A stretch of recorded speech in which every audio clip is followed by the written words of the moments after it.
Vladimir Safatli é um filósofo e professor titular da cadeira de Teoria das Ciências Humanas da Faculdade de Filosofia, Letras e Ciências Humanas da Universidade de São Paulo. Em 1997, concluiu seu mestrado sob orientação de Bento Prado, com a dissertação O Amor pela Superfície, e em 2002 concluiu seu doutorado Espaços e Transformações da Filosofia na Universidade de Paris 8, sob orientação de Alain Badiou. Se destacou por ser uma voz ativa contra o consenso, se notabilizando como um grande crítico do capitalismo contemporâneo. Participa agora do programa Acontecimento.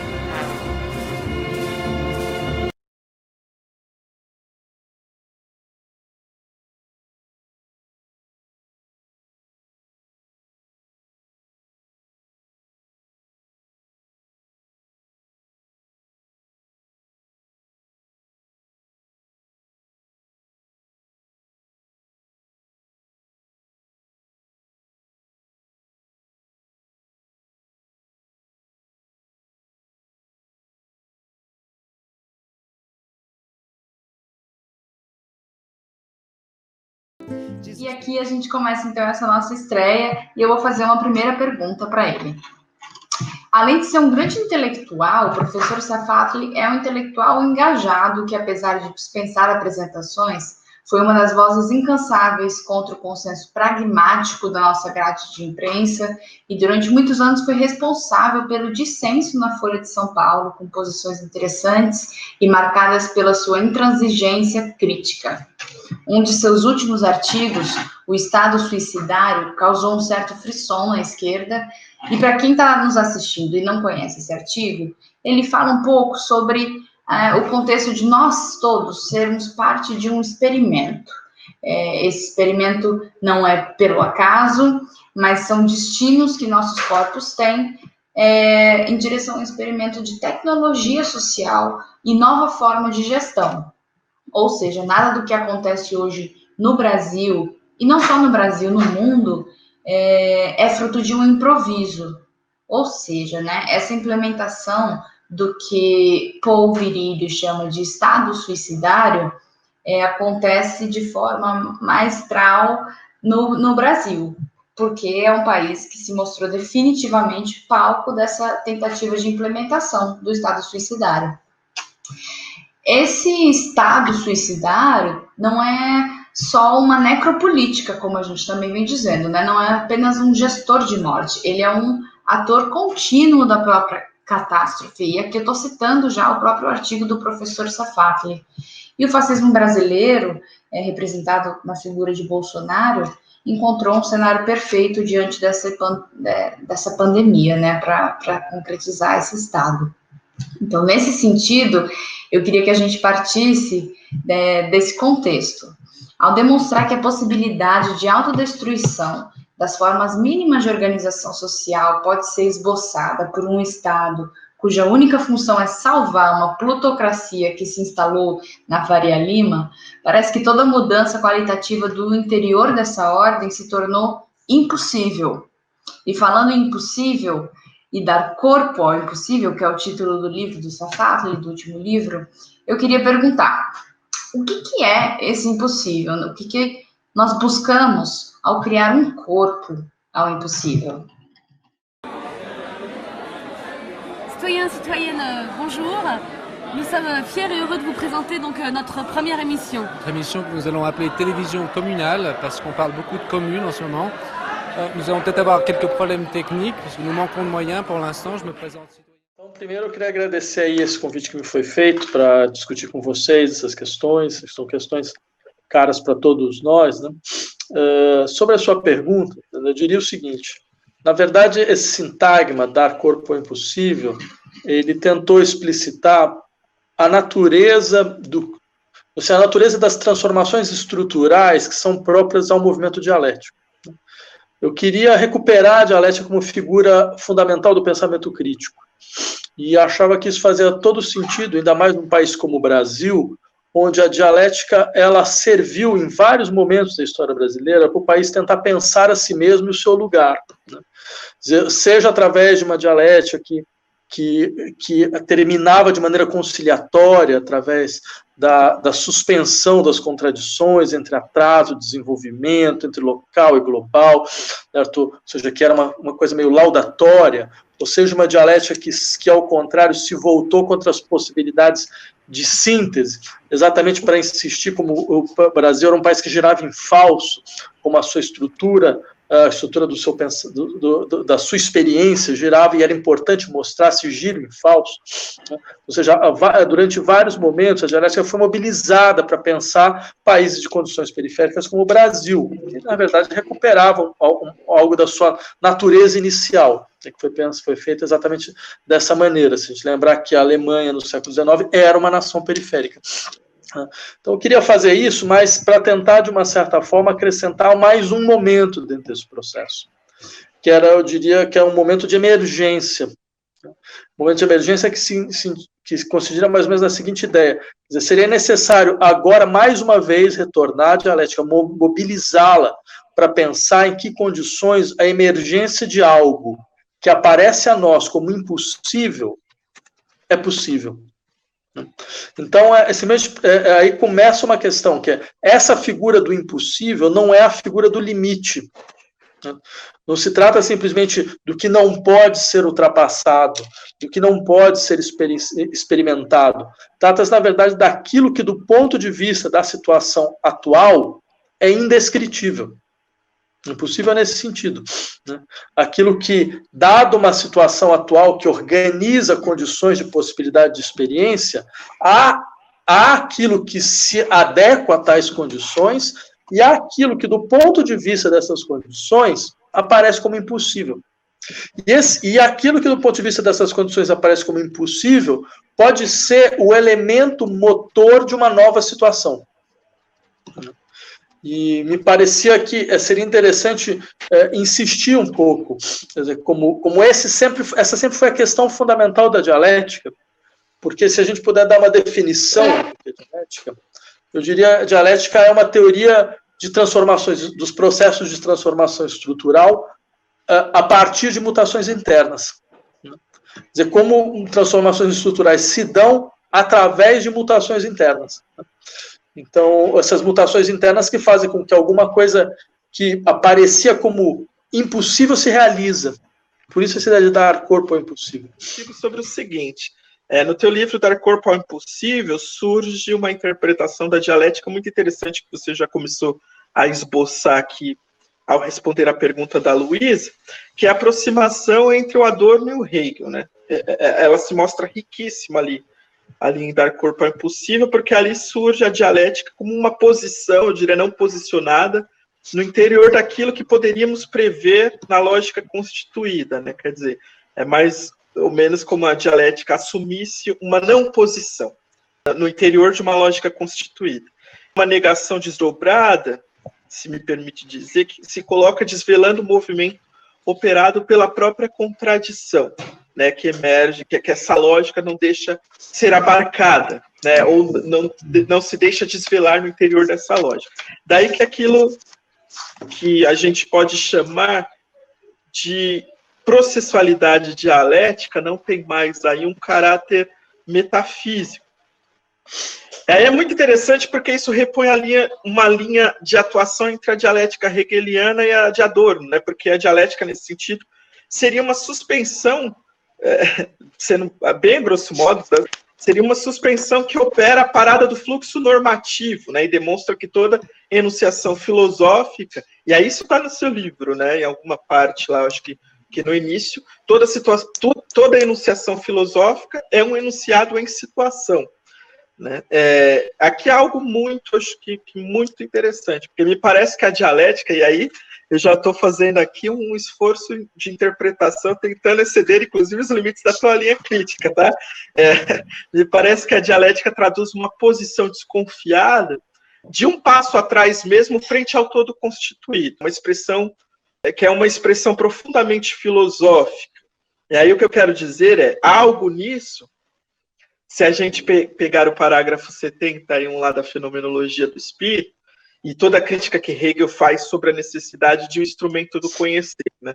Então, assim, me parece que a dialética, ao fazer o seu esforço crítico, ela suspende toda a lógica constituída e os elementos no interior dessa lógica, para um exame crítico. E aí, me parece que a dialética, nesse sentido, é um exercício propriamente filosófico. Daí que vem a minha pergunta.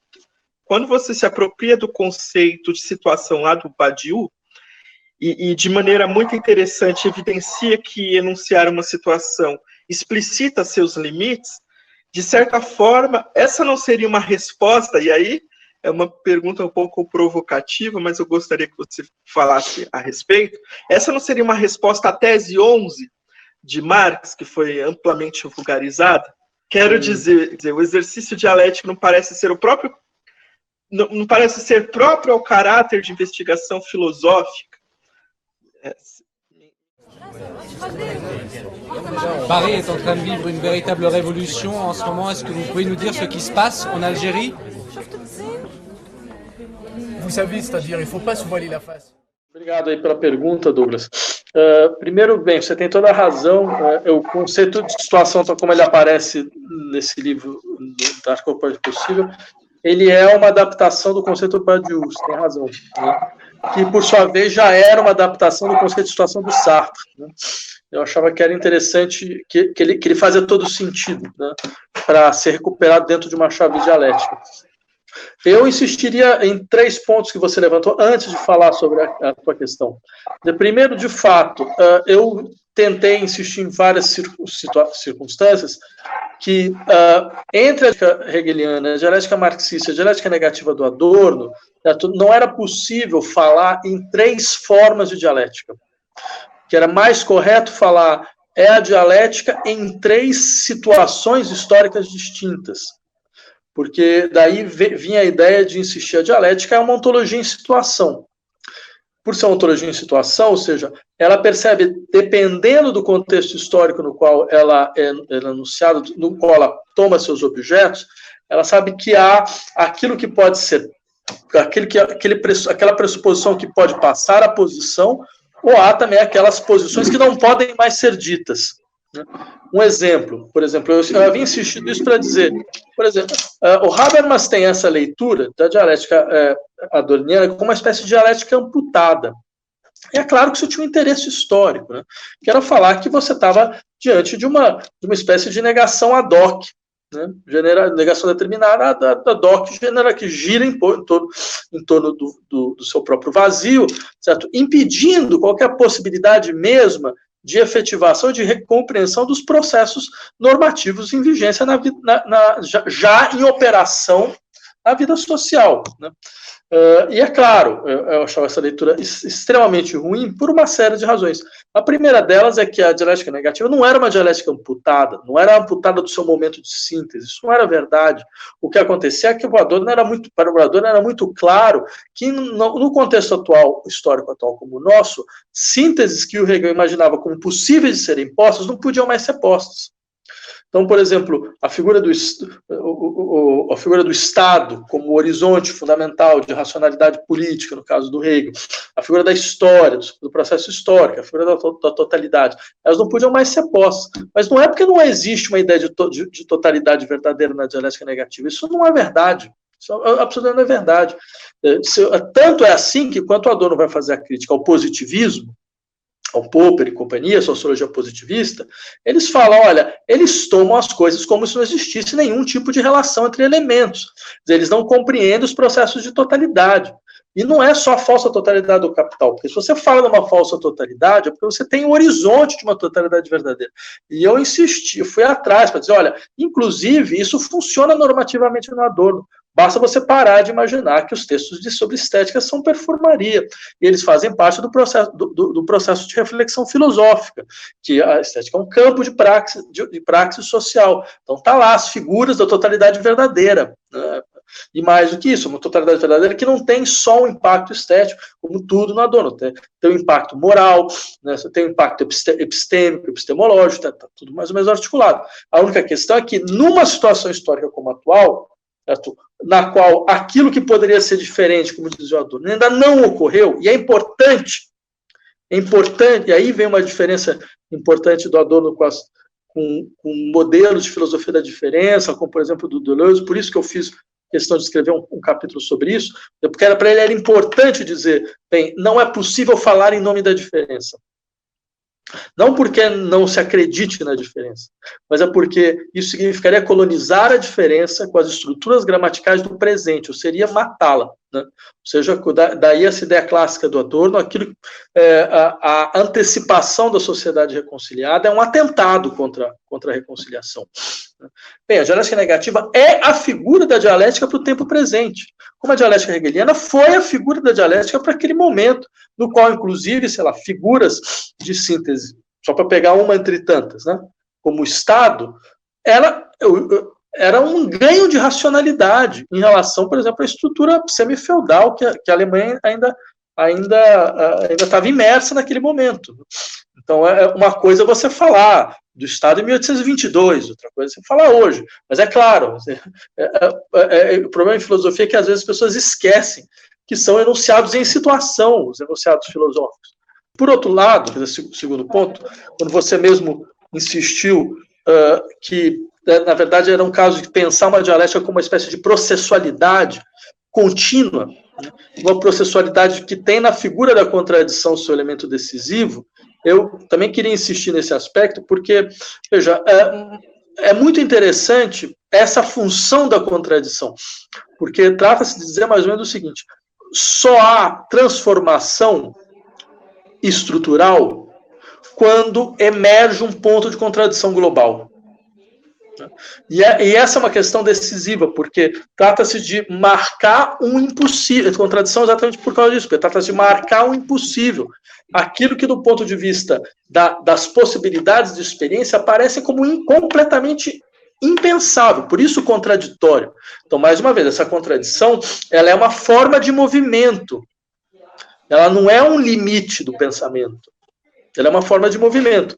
Então, aí vem uma questão que me parece estar na sua pergunta, que eu falei, bem, da relação entre a dialética adorniana e a dialética do Hegel, mas você coloca o problema, bem, o problema das teses sobre Feuerbach, você coloca a dialética marxista, ou pelo menos a maneira com que o Marx vai tomar distância daquilo que ele entende, pelo idealismo da dialética hegeliana.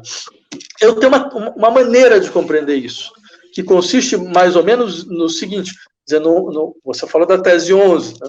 Essa tese não se trata mais de interpretar o mundo, trata-se de transformar o mundo. Mas eu insistiria, Marx ele tem a tendência de ler os processos de síntese do Hegel como estruturas de rememoração da consciência de si. Né? E daí, então, um pouco essa tendência em dizer, não, você tem resoluções formais, você tem sínteses formais, né? Porque, em última instância, tudo aquilo esse é o jovem Marx falando, tudo aquilo que deveria ser ultrapassado pelo processo histórico, a dialética preserva, só que preserva sob a figura do negativo. Então, tudo aquilo, ela de uma certa maneira, ela preserva, mas sem a expectativa normativa que seria possível preservar. Então, por exemplo, ele fala da filosofia do direito, a crítica da filosofia do direito.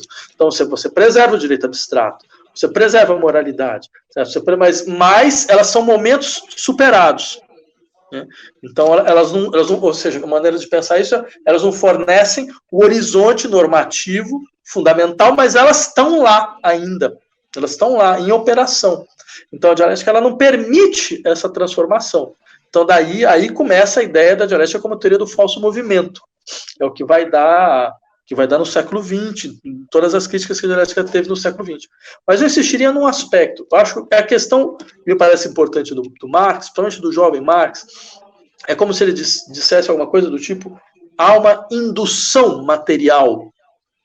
Há transformações que só podem acontecer por indução material da sensibilidade. Então, ou seja, é necessário que os processos materiais do qual a consciência está imerso, eles tenham transformações materiais, porque há uma dimensão de transformação material que ela pode se passar incólume se ela não é tocada no seu horizonte. E aí é muito interessante, porque a articulação do Marx com Adorno, ela ganha uma nova figura. Quer dizer, se o Marx fala, olha, de fato, essa indução material passa pelas dinâmicas, digamos, da atividade material, da atividade no sentido mais forte do termo, quer dizer, essa atividade, no caso da Adorno, ela está presente. Ela pode não estar presente sobre a figura do trabalho, porque a classe proletária, tal como agente, sujeito, objeto, agente de processos de transformação histórica, ela pelo menos para todo naquele momento, parecia interditada. A gente está falando do sujeito que estava no auge do estado do bem-estar social, do processo de integração do estado do bem-estar social. Mas ela está lá presente, de outras formas. Ela está como indução material da sensibilidade no sentido mais forte do termo. Daí a importância de compreender essa articulação, me parece, mais ampla de noção de praxis social, na qual a praxis estética também aparece. Acho que é sempre bom lembrar, isso também está no jovem Marx, essa dimensão de uma revolução na sensibilidade como elemento decisivo de transformação material do mundo, certo? Afinal de contas, a gente está falando de um leitor assíduo dos românticos, né? Je voulais rappeler en quelques mots les deux missions que s'est donné l'Union des femmes. La première, c'était de la défense de Paris, donc de se mobiliser pour ça et de pouvoir, comme ça, mettre en place des postes d'ambulance pour prêter secours à ceux qui se battent. Mais la deuxième, qui est très très importante, je pense, c'est aussi de contribuer à l'avènement de la révolution sociale, qui est la raison d'être même de la Commune. Et pour que cette révolution ait lieu, je pense qu'il faut... Enfin, il y a... Les ouvriers, les ouvrières doivent s'affranchir par eux-mêmes de l'asservissement dans lequel ils se trouvent. Et la meilleure façon de le faire, c'est que nous possédions nos propres outils de travail, que nous puissions toucher directement les bénéfices de ce que nous produisons. Et ça ne peut passer que par la création de coopératives. Ces coopératives doivent permettre de changer radicalement nos conditions de travail et de nous permettre d'être les maîtres de notre production. Ça veut dire que, par exemple, je pense qu'il faut que ça soit l'occasion de diversifier nos tâches, c'est-à-dire qu'on cesse avec un travail qui est... on répète constamment le même geste du matin au soir, qu'on puisse, et ça c'est qu'on puisse gagner des salaires décents, des salaires égaux à ceux des hommes, et qu'on puisse... A dialética demonstra como toda enunciação filosófica é sempre uma enunciação em situação. Uma enunciação filosófica não se produz através da definição normativa do dever ser, e ninguém mais do que Hegel recusou tal ideia. Essa apresentação, eu acho que já dá para a gente pensar, por exemplo, esses processos de reificação, inclusive, das formulações do Marx. Se a gente pensar a tese 11 enquanto uma enunciação em situação, a gente consegue sair desses processos, eu acho, no marxismo, que tentam elevar o conceito, tentam ideologizar um conceito, tirar ele da sua situação, do seu momento histórico, da sua razão de ser naquele contexto. E aí depois o Safadi continua. A dialética precisa de uma ontologia capaz de conservar a proximidade do pensamento em relação ao que ainda não está realizado. Mas essa será uma ontologia em situação. Aí a figura do impossível, o Safadi coloca, que aponta na nota de rodapé, que essa figura da situação que vem de Sartre, vem de Badiou, e a dimensão do impossível está ligada também com a ideia de real do Lacan, né? Existe uma relação com o real lacaniano. E o Lacan, ele tem todo um percurso com a dialética, ele vai escrever, inclusive, né, a dialética do sujeito, e tem uma leitura através do Kojève, do Hegel, né? Eu queria perguntar para o Safadi em que medida lendo o Lacan e a psicanálise junto com Adorno, você também coloca que o Adorno vê a psicanálise como um eixo de uma crítica social aos modos hegemônicos de socialização com suas clivagens indissolúveis. Isso também contribui por uma crítica tanto da psicanálise, uma psicanálise que se quer normativa, que se quer como um espaço de gerenciamento dos conflitos, sem dar o peso real que esses conflitos implicam, mas também é uma crítica a uma certa abdicação da psicanálise, como se fosse algo talvez superado, algo que precisa, algo que já tenha dado o que podia dar, assim, como se tivesse um esgotamento da psicanálise para o seu trabalho na crítica social. Eu queria saber como você vê, Vladimir, os diálogos tanto da teoria para uma crítica das formas de clínica que existem hoje, e tanto os diálogos da psicanálise, as contribuições da psicanálise, as contribuições teóricas, inclusive, para pensar a crítica do movimento social, dos movimentos sociais, da totalidade do social, né? Pensando em momentos e situações da dialética. Qual é a relação da dialética que a psicanálise apresenta hoje, assim, pensando a partir de Adorno, a partir desses novos desdobramentos. Após o Lacan também, você dialoga muito com Lacan, e eu acho que esse é um diálogo muito frutífero de repensar tanto Fanon quanto os intelectuais ali da Escola de Frankfurt após Lacan, ao mesmo tempo contra uma ideologia lacaniana que tem hoje e quer ilhar o Lacan dos debates sociais. Como você vê assim, esse debate hoje? O que é que a psicanálise, para nós, é um horizonte constituinte da nossa experiência crítica? De onde vem, digamos, essa singularidade da psicanálise, não só como prática clínica, mas como horizonte de fundamentação da crítica? Eu diria que vem pelo menos de 2 pontos. O primeiro deles é o fato de que a psicanálise é uma teoria da violência imanente dos processos de socialização. Não é uma teoria digamos assim, dos desvios do processo de socialização. É uma teoria que insiste que os processos de socialização, como funcionam bem, funcionam sob violência. A família, como funciona no seu núcleo normal, ela funciona como um núcleo produtor de neuroses. A socialização do desejo, no seu núcleo normal, funciona a partir da violência da castração. Ou seja, esse é um dado absolutamente central que aproxima necessariamente, por exemplo, Freud e o Marx.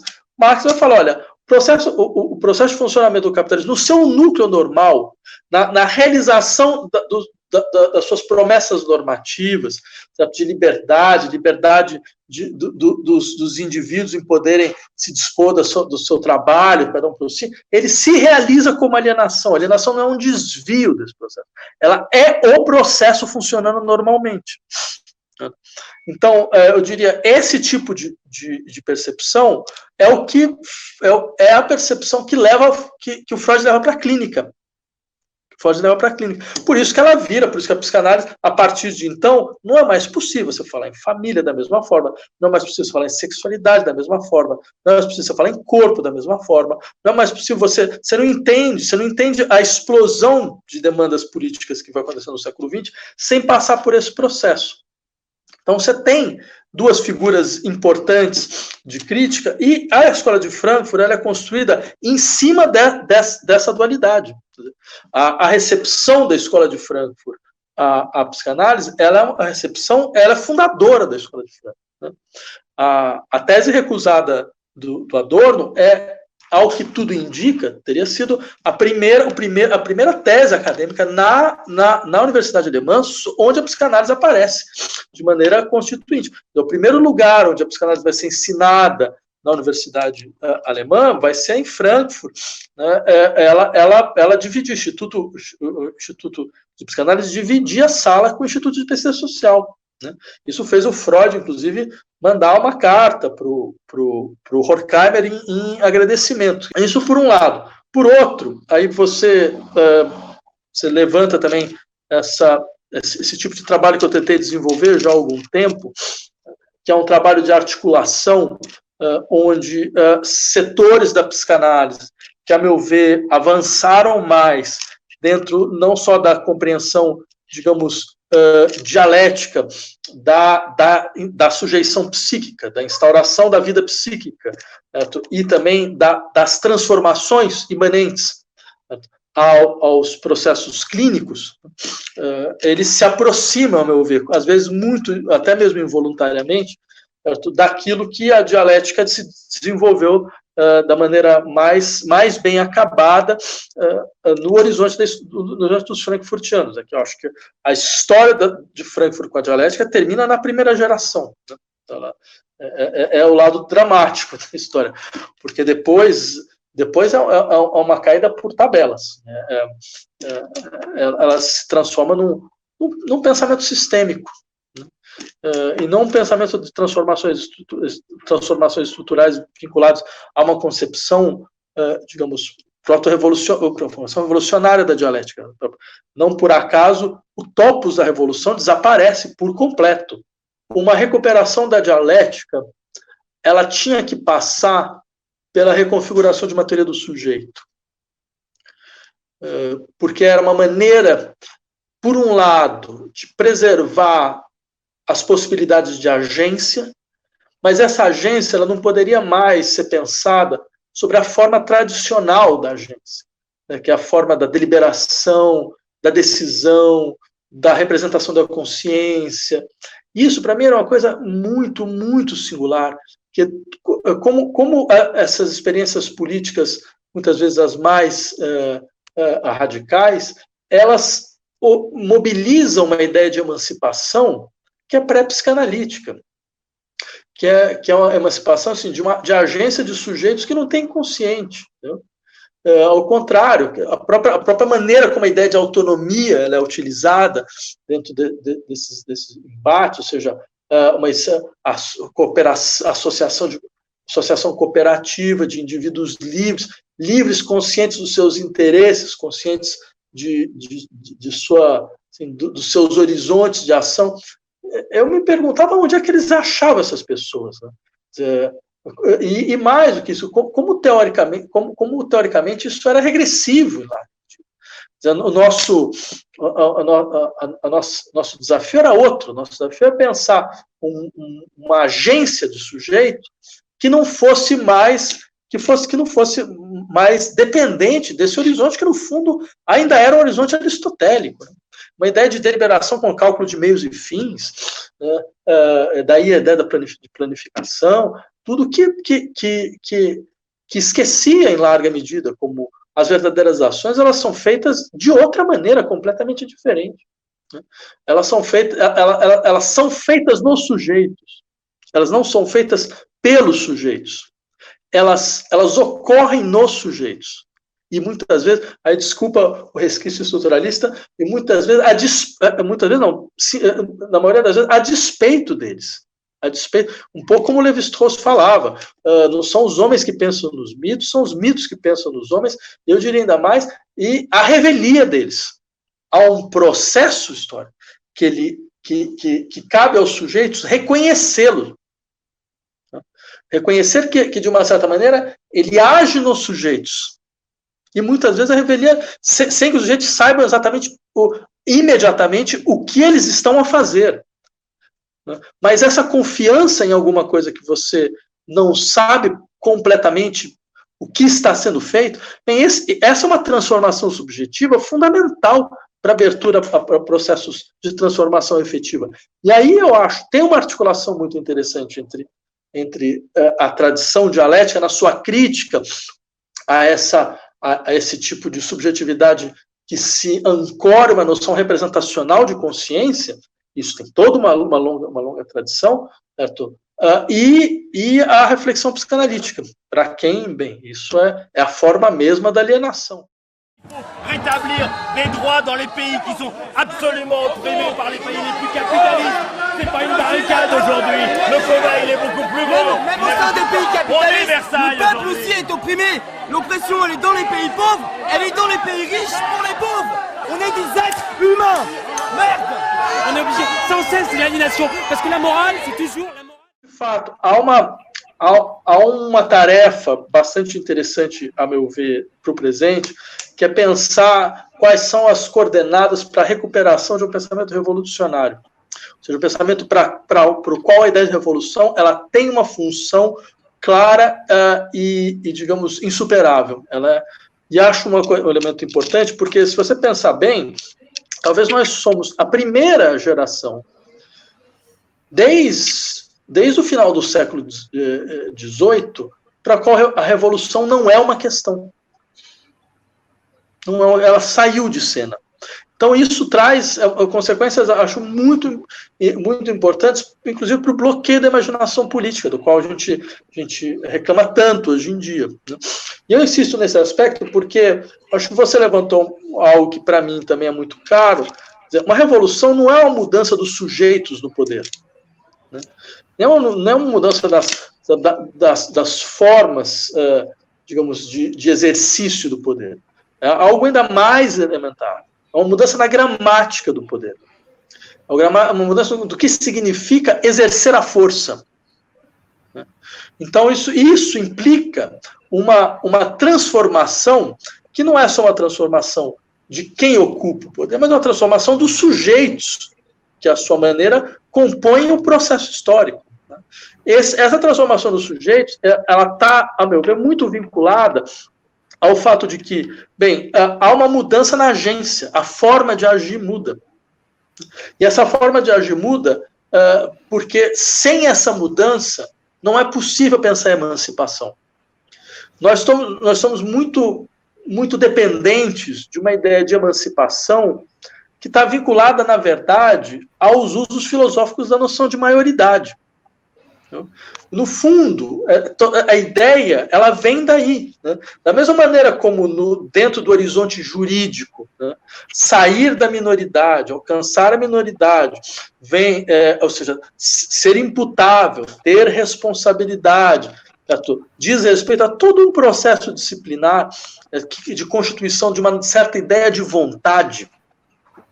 Então a vontade aparece como elemento fundamental da liberdade, essa vontade que, à sua maneira, ela se descola, né, dos desejos patológicos, ela se descola da libido, ela vai se afirmar, então, como a vontade do adulto, que é capaz, então, de submeter a sua multiplicidade de inclinações de interesses a um horizonte fundamental, certo? De constituir, então, uma certa hierarquia no interior de si mesmo, para que ele possa organizar suas ações, em um modelo, vocês percebem, esse modelo é um modelo teológico, vocês vão encontrar no Agostinho,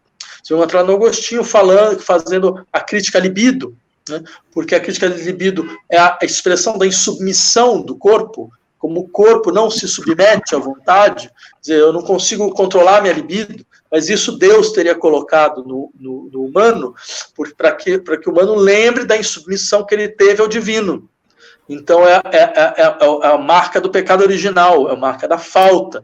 Então, daí toda essa necessidade de você criar um sujeito clivado, mas um sujeito clivado, no qual a vontade aparece como aquilo que submete a libido. Tudo isso ficou, de uma certa forma, não dita, mas ficou no nosso horizonte de emancipação, porque ficou no horizonte de autonomia, ficou na ideia de autonomia. Então, o que eu acho que é algo que é interessante dentro de uma certa recuperação radicalizada da psicanálise, é lembrar, para que nós possamos pensar em transformações estruturais, nós precisamos abandonar essa ideia de autonomia. Precisamos abandoná-la. Uma revolução. Aí vem um dado que eu acrescentaria um pouco nesse. Se ela é uma mudança na gramática do poder, é porque a revolução é uma espécie de confiança em uma deriva. Ela não é um plano que é feito. Todas as revoluções efetivas não foram planos que foram feitos e aplicados. Ninguém sabia para onde o processo ia quando a Revolução Francesa explodiu, certo? E mesmo o processo da Revolução Russa era um processo. Quer dizer, quando ele virou um processo planificado, terminou.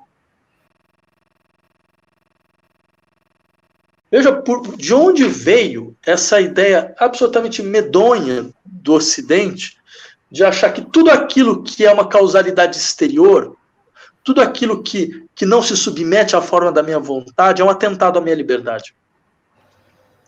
Tudo aquilo que me afeta do exterior e que eu não controlo é um atentado à minha liberdade. Você percebe? Tem uma questão política, tem uma questão teológica envolvida, certo? E isso constitui, eu diria, na verdade, uma patologia de um certo modo de pensar do Ocidente. né? E do qual modelos autocríticos fundamentais, como uma certa tradição da dialética, uma certa tradição da filosofia, como a psicanálise, como outras tradições que a gente poderia mobilizar, certo? Elas lutam exatamente contra isso. Lutam contra esse tipo de ilusão, né? Então há uma, eu diria, para que esses processos de transformação ocorram, certo? Esse redimensionamento da imaginação, ele pede um tipo de compreensão do que significa agir, que ainda é uma tarefa para a gente. Porque ele implica um abandono de certa ideia do que é autonomia, abandono de certa ideia do que é emancipação, que longe de ser, você percebe, para o indivíduo que nós somos, para os indivíduos que nós somos, certo? Aceitar que há algo que nos afeta, sem ser algo que é uma causalidade posta por nós mesmos, porque você percebe, para nós, a autonomia é o quê? Dá para si mesmo a sua própria lei, ou seja, a causa de si mesmo, entendeu? Sob a forma de uma legislação, de uma autolegislação. Para nós, admitir, não, mas essa a liberdade não é uma figura de uma lei que eu dou para mim mesmo, como você falou do efeito que ultrapassa suas causas, ou seja, inclusive é o que o Hegel descreve com a ideia de ação recíproca, né? Essa dinâmica de, não, eu não sou uma causa de mim mesmo, eu integro uma causalidade de fora, e essa causalidade de fora que eu integro, ela é ao mesmo tempo a realização da minha essência, né? Ela é um acidente e a realização da minha essência ao mesmo tempo. Isso para nós é impensável. Isso para nós é impensável. E acho que isso paralisa muitas das nossas ações.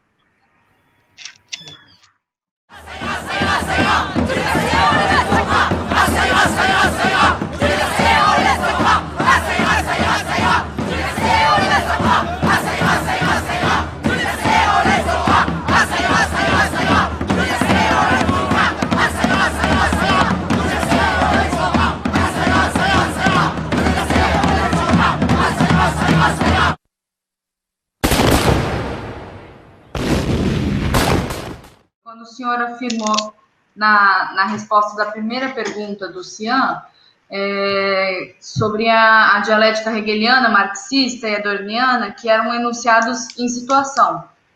E eu queria perguntar se, ao teu ver, a dialética negativa ainda seria conveniente na situação atual. Então, uma das propostas que eu tinha era de insistir, digamos assim, na dimensão emergente da dialética negativa, né? Me parecia talvez alguma coisa produtiva do ponto de vista do pensamento hoje, né? Não falando, olha, a dialética negativa ela é a dialética de um outro tempo, né? Mas eu diria, uma das razões pelas quais o Adorno ele suspende radicalmente todas as possibilidades de posição digamos, de processos de síntese, é porque ele tem uma compreensão muito profunda de que no dito capitalismo de Estado, no dito Estado do bem-estar social, um Estado marcado, certo, pelo próprio vocabulário da integração, né, dessas parcerias entre classe proletária e empresariado, tal, insistir na não integração, na desintegração, era um elemento decisivo. Que era a maneira que ele tinha de falar, olha, esse horizonte social-democrata, longe de ser uma espécie de modelo perfeito de gestão social, um ganho, como hoje, bem, uma tristeza isso, né? Hoje na escola de Frankfurt se diz, quer dizer, o Honneth mesmo falava assim, dos ganhos morais da social-democracia. Coitado, o Adorno se ia revirar no túmulo, com certeza, porque toda a discussão sobre a lógica da desintegração é exatamente esse horizonte. É falar, não, mas a função do pensamento é insistir em contradições radicais com esse modelo. Porque esse modelo é um modelo de falsa integração econômica e é um modelo de sujeição psíquica, né? Ele é um modelo que, ao mesmo tempo, ele cria uma falsa integração a partir da limitação da pauperização, certo? Mas essa limitação da pauperização é entre parênteses, entre aspas, né? Porque esses estados social-democracia eram todos estados coloniais, né? França, Inglaterra, a Alemanha é um caso à parte, né? Mas França e Inglaterra eram estados coloniais. Esse sistema funcionava com uma violência colonial brutal, né? O Fanon está aí para lembrar isso para todo mundo, sabe? O que era, de fato, essa experiência de integração e de racionalização capitalismo, né, que hoje é louvada como as 30 gloriosas e todo esse escambau. Entendeu? Quer dizer, pergunta para os argelinos como era bom, né, esse modelo. Então, vai lá perguntar na África o que realmente significava. O pessoal que até hoje vivia com franco CFA, né, ou seja, que eram países que preservaram estruturas coloniais até hoje, porque eles tinham que depositar, sabe, suas reservas no Banco da França para a moeda circular. Certo?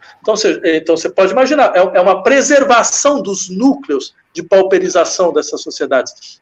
Certo? Então, o Adorno era absolutamente sensível, não só a essas questões, porque eu até diria, o Adorno e o Horkheimer fazem o primeiro giro descolonial da dialética.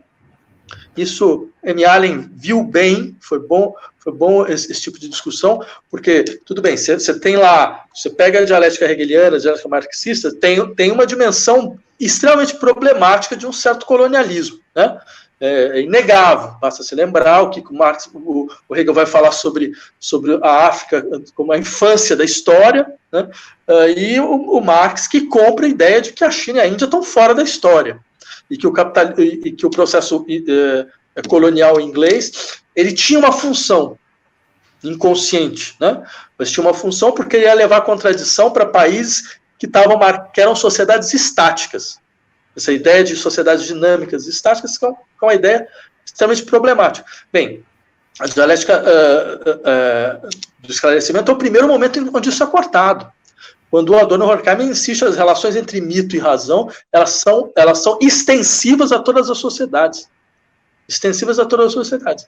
Que é uma maneira, inclusive, de dizer, bem, se o mito e a razão é extensiva a toda a sociedade, nem a experiência da filosofia é um dado ocidental, é uma especificidade ocidental, e nem as relações ao mito, elas são marcas de regressões, ou de sociedades estáticas. Então, bem, tudo isso só para usar isso como parênteses, mas só para dizer, o Adorno era consciente do problema colonial, mesmo que ele não esteja lá aparecendo, de maneira, digamos, muito explícita, como topos, né, por um lado, mas ele também aí sim ele é explícito, ele é brutalmente consciente de que esse modelo, de que a social-democracia era o horizonte de máximo de racionalização social, era um delírio. Era um delírio. Ele fala isso claramente, em vários momentos ele fala, olha, na verdade o que o Pollock fez, falando sobre a tese do Pollock, de que as contradições sociais foram suspensas por esse processo de transformação das dinâmicas políticas em dinâmicas econômicas, em dinâmicas políticas e de gestão, ele fala, não, isso é um kafkanismo invertido, entendeu? Se eu não me engano, ele diz, o Kafka pensou o inferno como uma estrutura de escritórios, o Pollock pensou a estrutura de escritórios como um inferno. Né? Então, era simplesmente uma maneira de dizer, isso não existe. Né? As contradições elas podem ter se deslocado de lugar, mas elas vão operar. Né? E isso ele está falando nos anos 60, que é o auge, e na Alemanha, né, onde, diga-se passagem, quer dizer, com a economia social de mercado, do final da 5 anos depois do final da Segunda Guerra, a Alemanha já era a maior economia da Europa, de novo. Né? Você tinha crescimento de 20% por ano. Né? Se você pega o crescimento da Alemanha nos anos 50 e 60, é uma coisa da ordem do espantoso, não tem crise. Não tem crise. A economia para em 1966, para não falar uma bobagem, ela para em 1966 e volta. Que é, inclusive, diferente da economia italiana tal, e todo esse tipo de coisa. O que explica, inclusive, um pouco do porquê que ele faz a crítica a maio de 68. Ele diz não vai ter base popular, não vai ter base classe trabalhadora, porque como é que você vai conseguir chamar a classe trabalhadora para um processo revolucionário se você tem um processo de crescimento contínuo? Por isso que então, você percebe, inclusive, não é uma posição conservadora, doutor. É uma posição de análise de situação histórica. Certo? Você pode criticar por uma série de razões, mas elas já têm as suas razões. Mas simplesmente para dizer, dentro desse horizonte, né, o que ele fala o que é importante a filosofia sustentar, né, é a não participação, é a não identidade, é a não integração. Ok. O capitalismo, de 1960 até hoje, alguma coisa aconteceu, né? Ele não é exatamente o mesmo. E o processo de espoliação, os sistemas de pacto que eram próprios desse momento, certo? No qual você tinha força popular, sindical, obrigando, então, as classes detentoras dos meios de produção a negociar, isso caiu. A gente está falando de um momento agora já de radicalização de um neoliberalismo autoritário. Então, autoritário, ou seja, que em certos lugares, como o Brasil, que é um laboratório mundial desse processo, ganha características abertamente fascistas. Né? Então, dentro desse processo, imaginar que a dialética não poderia, então, fortalecer a sua dimensão emergente, né? Falar bem, mas as contradições agora estão explícitas. Se elas estão explícitas, então as transformações estão à mão, elas estão mais próximas. Eu acho que é uma abstração histórica falar uma coisa dessa. Uma abstração histórica. Agora, é claro, tem aqueles que bem, a gente conhece os nossos pares, entendeu? Tem aqueles que se locupletam com a melancolia acadêmica, né? que ela é simpática, porque afinal de contas a gente é tudo funcionário público, a gente tem salário, entendeu? Ninguém vai passar fome aqui, então você pode ficar falando para os outros que é ingenuidade você sair aí, acreditar que é possível qualquer tipo de transformação, é seguro para a gente, entendeu? Inclusive isso vai garantir que você possa pegar, sei lá, uma bolsa na Fundação Ford ou qualquer coisa parecida, entendeu? Porque para fazer a voz da alta racionalidade. Então, e eu temo que boa parte da escola de Frankfurt entrou dentro dessa dinâmica, sendo que não, a gente está numa dinâmica de ruptura. Se não vier uma revolução de transformação radical, tal como nós esperamos, virá uma revolução conservadora, como a gente vê no Brasil. Né? A gente tem 30% da população acreditando que está dentro de uma revolução conservadora, de modificação estrutural das formas de vida. Esse é o nosso processo. E dentro dessa dinâmica, a dialética ela se reposiciona. Ela se reposiciona. O que essa noção de um sujeito total, né, que parece que se tornou durante algum tempo lugar comum, quer dizer, chegou a uma noção de que haveria uma possibilidade de construção de um Estado completamente livre da alienação, em que nós entraríamos triunfantes como sujeitos totais, em que o inconsciente não operaria mais. Né? Eu queria partir daí, porque identidade, embora sendo algo que se ergue para se romper, né? Quer dizer, eu acho que no nível simbólico, né? Se a gente pensar com a psicanálise, ela é uma necessidade, só que ela é uma necessidade no sentido de que ela não é, é mais uma travessia do que um ponto fixo, né? Quer dizer, ela serve para estruturação simbólica do indivíduo, né? E se nós admitimos que sim, isso não constituiria algo interessante para a construção do corpo impossível, né? E a reivindicação desse corpo que clama pelo impossível? Sim, eu acho que você tem toda a razão. Eu diria duas coisas. A primeira delas é a seguinte: a defesa de uma política pós-identitária, de uma política que abandona o conceito de identidade, ela não se dá sem o reconhecimento de que a identidade pode ter um uso provisório.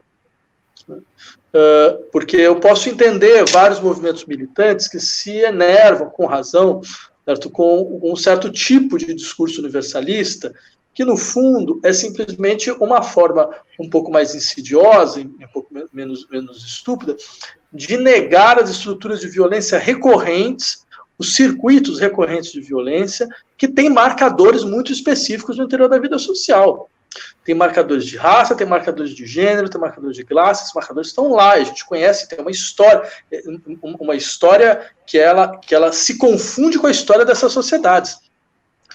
Então, acho indicar, usar provisoriamente a identidade é um elemento estratégico para indicar, falar, olha, esses marcadores circulam desta forma. Eles constituem isso. Mas esse é um ponto. Agora, por outro lado, eu acho que tem um ponto que consiste mais ou menos, o outro ponto, o segundo, que consiste em dizer o seguinte, claro, essas dinâmicas elas são necessárias, mas elas estão em que horizonte? Elas abrem para qual horizonte? Porque elas podem abrir para vários horizontes. E alguns que nós não queremos, né? Que nós sabemos muito bem o que acontece, quer dizer, que é um horizonte no qual, em última instância, as dinâmicas próprias de sustentação do capitalismo, elas podem conseguir, sim, preservar uma espécie de divisão de locais, né, exatamente para impedir que apareça uma sociedade sem locais.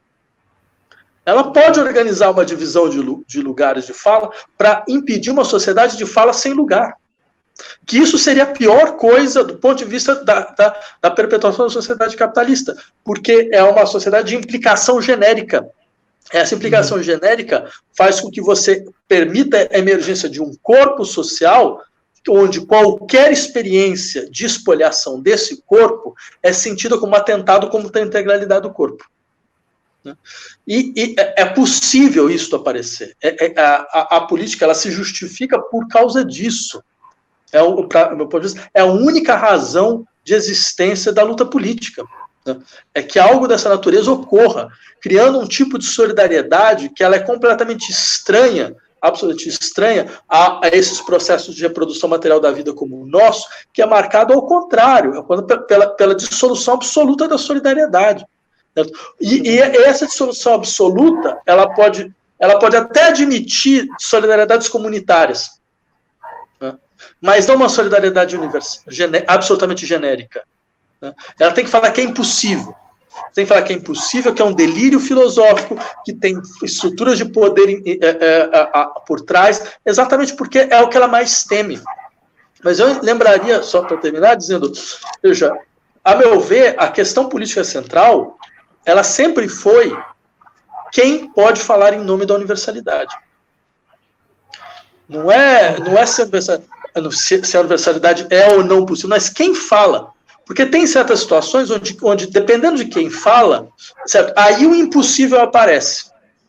Eu dei um exemplo que vem lá do livro dos Jacobinos Negros, que eu acho, por exemplo, maravilhoso, da Revolução Haitiana, no qual estavam lá as tropas francesas aquarteladas para atacar os haitianos. De repente eles ouvem a Marselhesa sendo cantada pelos haitianos. E eles entram em pânico, eles falam, mas espera aí, mas contra quem a gente está se batendo? Isso é muito engraçado, porque é lacaniano, a sua mensagem vem do outro de forma invertida, entendeu? E a partir desse momento, eles perdem a guerra. Eles perdem a guerra. Porque nesse momento, foi só no Haiti, que a Revolução Francesa se transformou em algo universal. Ela deixou de ser francesa. Né? Porque no momento em que essa fala da universalidade se volta contra os primeiros enunciadores e se volta pela voz daqueles que tinham sido submetidos à pior condição, a condição de coisa, que tinham sido expulsos da humanidade, então quando os expulsos da humanidade falam em nome da humanidade, aí alguma coisa realmente acontece. Aí uma humanidade por vir, ela é possível, entendeu? Aí ela se abre. Né? Ela se abre. É claro, mas aí vem a questão interessante. Era só os expulsos da humanidade que poderiam fazer esse fenômeno. Só quando eles assumissem para si, falassem, não, mas a gente quer uma humanidade, mas não essa humanidade que nos expulsou, mas uma por vir. Uma que ainda não existiu, porque está todo mundo na pré-história até agora. Porque a história ainda não começou. Agora a história vai começar. Isso é política.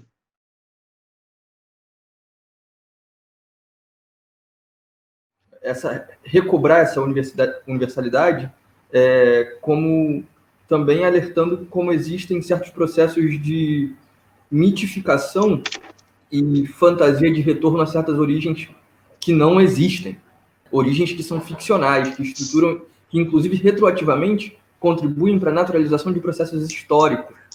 Eu acho que, como você poderia apontar para a gente caminho de fazer um diálogo entre Adorno e Fanon, porque eu acho que é um diálogo que pode ser bem frutífero, que o Fanon, a gente estava falando esses dias das disputas em torno do fanonismo e das críticas, por exemplo, do Guillaume ou do Bourdieu mesmo, a violência revolucionária e a forma como o Fanon trata, e, por outro lado, pessoas que usam o Fanon apenas como um advogado da violência revolucionária sem abarcar a totalidade dos seus pressupostos, o que ele mobiliza para fazer essa leitura e essa crítica, junto com a ideia de não identidade, né, com a ideia da dialética negativa do Adorno. Como você vê esses diálogos possíveis, inclusive para processos de militância que necessitam, acho que hoje é urgente a gente falar de processos de desnaturalização da ideia de raça. O Silvio Luiz falou isso no programa lá, aquele programa lá. Eu acho que são processos coisas interessantes e importantes para a gente bater hoje, nessas dinâmicas de desnaturalização, porque, eu acho ruim porque a gente acaba, os perigos de tratar de políticas identitárias é justamente esse, a gente começa a naturalizar de que identitários são só os outros. O identitarismo está, por exemplo, nos movimentos, nos movimentos negros, está no movimento LGBT, como se o identitarismo não fosse uma condição gestada pela própria dinâmica neoliberal. Sim, claro. Ele está em todos os espaços, né? Ele é uma condição, às vezes, parece para a gente adentrar a vida social. Sim, então, sim. Não é propriedade de nenhum movimento. Eu queria que você fizesse... Não, você tem toda a razão. Eu diria, bem, Fanon é uma figura gigante do pensamento contemporâneo, né? Não só pela sua articulação absolutamente singular entre clínica, filosofia, teoria social, mas também pelas suas múltiplas práticas, né? Quer dizer, não contente em ter uma prática clínica extremamente avançada, né, vinculada à psicoterapia institucional, e desenvolvendo práticas dessa natureza no Hospital de Brida, Joinville, na Argélia, na Tunísia. Quer dizer, ele entra para a luta revolucionária de descolonização, né? E justifica muito bem. Eu acho assim, as colocações dele são extremamente claras e absolutamente necessárias. Há alguma coisa... O Fanon, enquanto marxista, ele sabe muito bem o que significa o uso político da origem, né? Quer dizer, é um princípio clássico da dialética. Todas as relações imediatas são mediadas, não? Se todas as relações imediatas são mediadas, qualquer tipo de retorno a uma situação imediata, ela vai esconder o seu processo. E o capitalismo sabe muito bem lidar com todos os arcaísmos. Ele produz arcaísmo, ele preserva os arcaísmos, né? Ele cria essa ideia, ou é essa sociedade, ou é esse retorno. E essa é a maneira de você preservar, certo? O fato de que não... Ou este campo ele funciona dessa forma, ou então para cada um tem o seu espaço, né? Para cada um tem a sua recuperação, tem a sua organização de origem. Aí vem uma das coisas que eu acho mais absolutamente fundamentais do Fanon, é dizer, não, esse processo de racialização, que é um pouco o que você colocou, esse processo de identidade, né, ele alienou todos. Só, claro que de maneira diferente, claro que com níveis de violência diferentes. A alienação que eu, dentro de uma certa identidade de raça, fui colocada é diferente da do Douglas, é muito mais violenta, a dele é muito mais violenta, é óbvio, não tem nenhuma comparação a ser feita nesse sentido. Mas o processo a decomposição tem que ser geral, é uma decomposição geral, certo? E aí vale o princípio da Adorno, a identidade é a forma originária da ideologia. Então, como isso vai se dar? Em que ritmo? Em que condições? Isso a teoria não tem nada a dizer. Nada a dizer. A teoria tem que aprender a se calar nessa situação. Isso que vai dizer são as lutas concretas, né? Que em certas circunstâncias, para você quebrar, você precisa mostrar certas coisas, você precisa insistir em certos pontos. Em outras situações, não, ela é diferente. Certo? Isso eu diria que é até uma questão de civilização, de processo de moralidade teórica. Tem coisas que a teoria não fala. Ela não tem o que dizer. Ela não tem o que dizer. Ao contrário, ela tem que falar, olha, esses processos são singulares. Eles vão se dar a partir de como as lutas vão se configurar. E as lutas precisam se configurar. Agora, um elemento que eu acho decisivo é não retirar do horizonte aquilo que a todo momento é visto como uma utopia. Isso que não é uma utopia, é o dado mais concreto. Não há nada mais concreto do que isso. Porque isso é o que dá força para os processos. Certo? Quando se diz, não, mas a gente tá diante de... A gente quer uma decomposição geral da humanidade, até como ela ocorreu até agora, que acho que é uma das coisas mais impressionantes dos livros do Fanon, é um pouco isso. É falar, não, o único processo de desalienação é uma decomposição geral da humanidade como ela existiu até agora. Porque ela existiu racializada. Ela existiu marcada, certo? Ela vai continuar desse jeito. Essa humanidade não tem salvação. Nenhum dos seus polos tem salvação. Ela precisa terminar o mais rápido possível. Aí sim alguma coisa pode começar, na qual novas sensibilidades vão se pôr, novas corporeidades, as singularidades elas podem circular. E isso, eu diria, é uma fidelidade estrita e absoluta a um princípio marxista. Só quem de fato é marxista pode compreender esse desenvolvimento.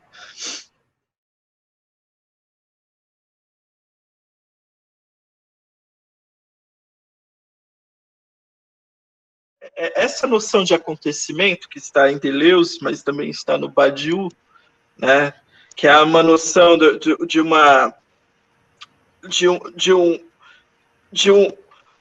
uma posição daqueles que nunca tiveram posição no interior da ordem constituída, né? Quer dizer, para citar aí a velha internacional, né? É quando aqueles que nunca tiveram parte tomam parte, né? Quando isso emerge, quando essa força emerge e restitui, né? Recoloca uma restituição da lógica geral, esse grau de imprevisibilidade dado pelas forças históricas, que é justamente retomando aquilo que a gente estava dizendo antes, que é a ideia de que a noção de sujeito não pode mais ser esse sujeito total, né? Esse sujeito porque essa noção ela é muito até ingênua do ponto de vista do que foi construído posteriormente, né, junto com a psicanálise. Quer dizer, a psicanálise já coloca uma crise à noção daquele sujeito plenamente racional, sujeito total para a política, e ainda que é pensado muito no interior dos movimentos sociais, no interior dos partidos, que é uma noção de um sujeito total, né, que a partir da sua ação ele transforma o mundo, e isso acaba caindo no obreirismo. Quer dizer, isso eu acho que está todo mundo cansado dessa noção, né? Porque na prática o que isso gerou foi só trabalho alienado para militantes, né? Todo mundo ficou meio cansado isso. Então eu diria, para pensar com o Paulo Arantes, isso faz parte também de um recrudescimento dos nossos horizontes de perspectiva, né? Quer dizer, a gente passa a pensar a política no interior de uma certa lógica, que é uma lógica contra qualquer possibilidade de acontecimento. Como que a gente vai pensar, então? E aí é uma pergunta, sei lá, aqui eu encerro, tá?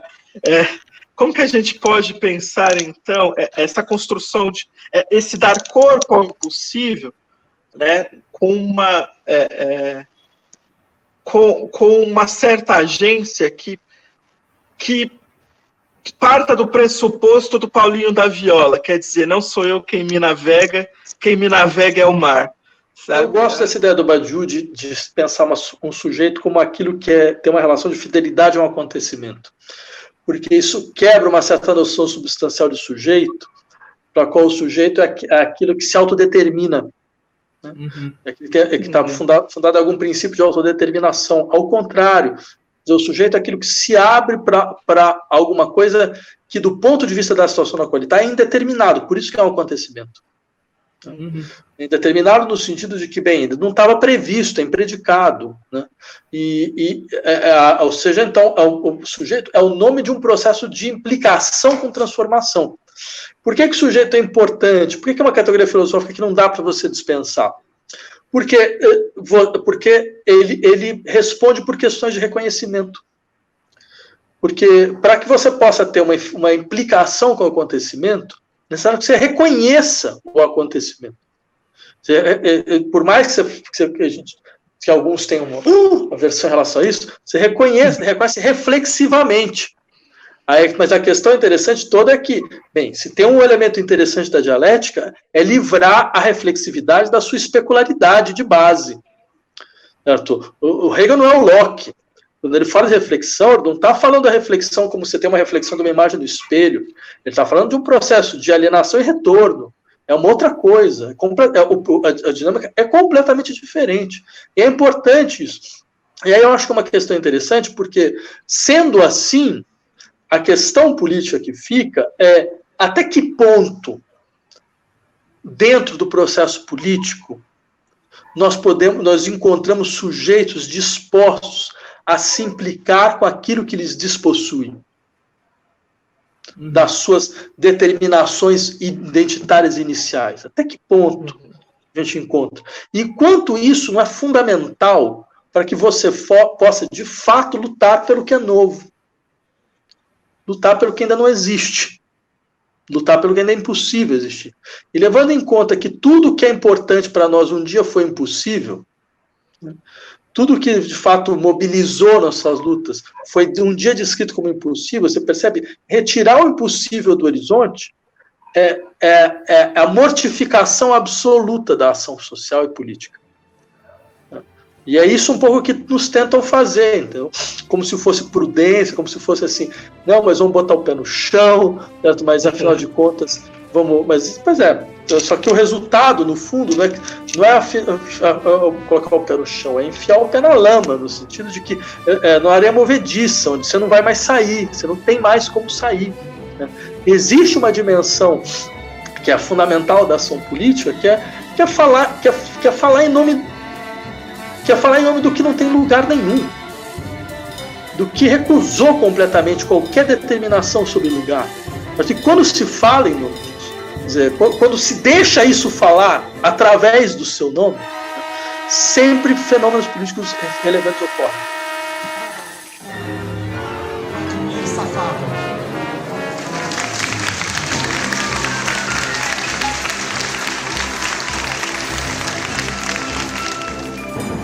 Sobre a validade ou não de votar nesse segundo turno, eu gostaria de dizer que um dos traços fundamentais da inteligência é a capacidade de operar justiça.